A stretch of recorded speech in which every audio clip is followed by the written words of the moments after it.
Shavuot Tov to everyone. And this week we're going to read the Parashat Vayeshev. Vayeshev Yaakov be'eretz megurei aviv be'eretz Canaan.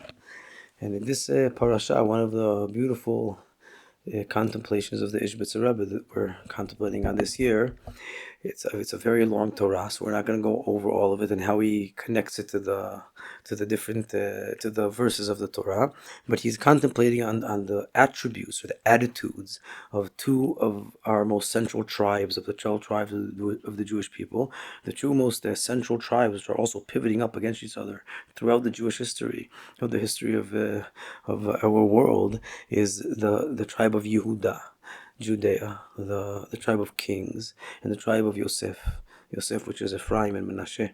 And these eventually, as we all know, later on when we come into the land of Israel, and we conquer the land of Israel, so there's the first split after King David, after King Solomon, after his passing, there's a split in the kingdom of Israel. And to this very day, that split remains. That they split into two kingdoms, the kingdom of Judea and the kingdom of Israel. That's what they were called. But the splitting is actually splitting between these two archetype figures, these two attitudes of how to serve Hashem. And one of the most important, this subject is something that the Ishbitzer, he refers to a lot. So it's a milestone in his Torah, in his approach, in his commentary on the Torah, and this is one of the most important central places in his book where he contemplates on the difference between the two. And one of the points he says here briefly is that there are two types of attitudes in how to resolve conflict, or how to not resolve conflict, but how not necessarily external conflict, but how to resolve a debate. If one has all of our lives is full of considerations. We have to make decisions: take a right, take a left. What do I want to do in life? Where do I want to go in life? Who do I want to do it with? So everything's full of debates. And how do you resolve a debate? So he says that the more, you could say, conformative manner is that you put yourself to, you use all of your assets, so you take all of your intellect and all of your assessment and all of the rules that you know, and you try to apply them to the utmost extent, and whatever comes of those, that's what you do. So you need to, if we're taking this in a Torah context, so if you don't know what to do in a certain situation, so you open the books and you study our sages, you study the halacha, you study the Kabbalah, and whatever comes of all of that, this is how you know what Hashem wants of you. So HaKadosh Baruch Hu, he revealed his will in the rulings of the Torah, and within these rulings, I need to, in order to decide my path in life, I need to try to extract from the general rules a certain extraction of how I need to act in this specific scenario. And that's what you could call the classic approach. But he says that a kingly approach, what Yehuda represents, is a completely different attitude, where in every debate in life, he first and foremost, he doesn't look to the rules that Hashem gave. He first tries to sense Hashem's will. What's Hashem's unique will in this scenario? And it could very well be, it probably should very often be, that these two things are synchronized, but it's not necessarily the case. It could very well be that sometimes there's a uniqueness that you can't extract it from the rules. Because this is, again, a very fundamental thing in the Ishbitz's Torah, that all the rules can always zero you into the correct answer, but they can never hit the nail on its head. Because, again, rules are always generalizations. So on the one hand, the rules will always keep you from going too far astray.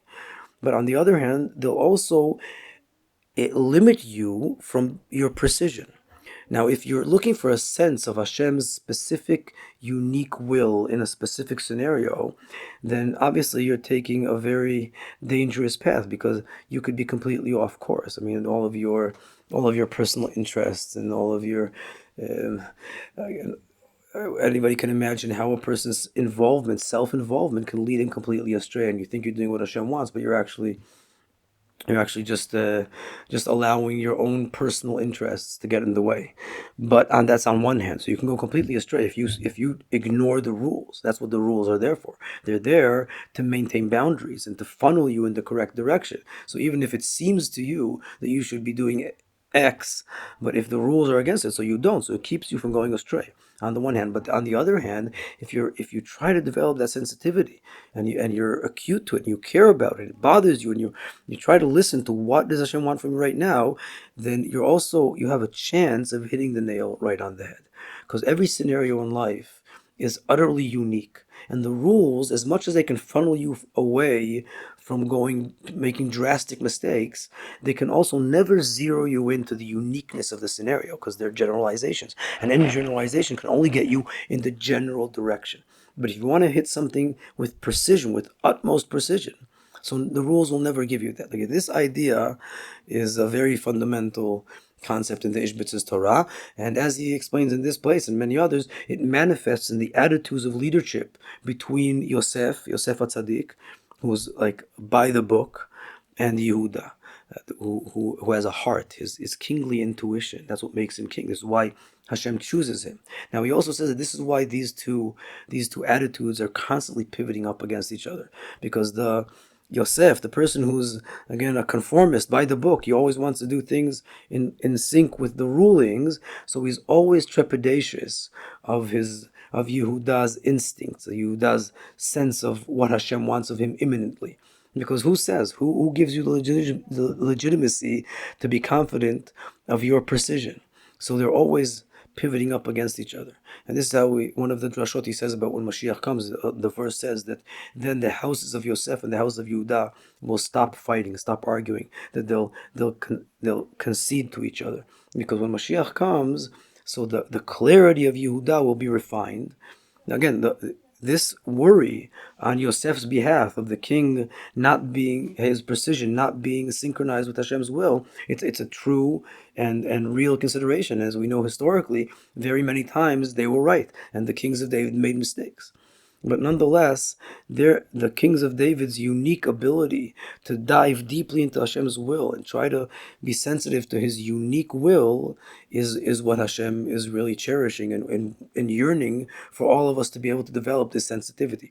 So on the one hand, we need to maintain the boundaries, especially now while we're in exile, because not to go too far astray. But on the other hand, we should also feel the yearning and the desire and the demanding and also somewhat we should be aware of the compromise that we're living in when we only live by rules, because we're only generalizing. So we're funneled in the general direction, but we're not hitting the precision.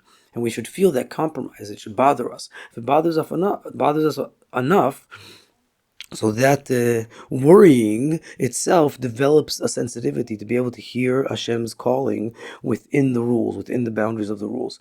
And then when both those attitudes conceal to each other, they become one, they unite, then that is will reflect the true approach, or the true intuitive ruling which should lead the Jewish life. And that's how he explains the prophecy of the healing of the trauma, of the anger between these two houses, these two kingdoms. So when Mashiach comes, the two kingdoms will reunite, implying that these two attitudes will dwell together in one's heart. You'll be able to live by rules and still not lose your precision, and you'll be able to act on intuition without going far astray. So Bezrat Hashem, we should all merit this Messianic attitude this week. Bezrat Hashem, Shavua Tov to everyone.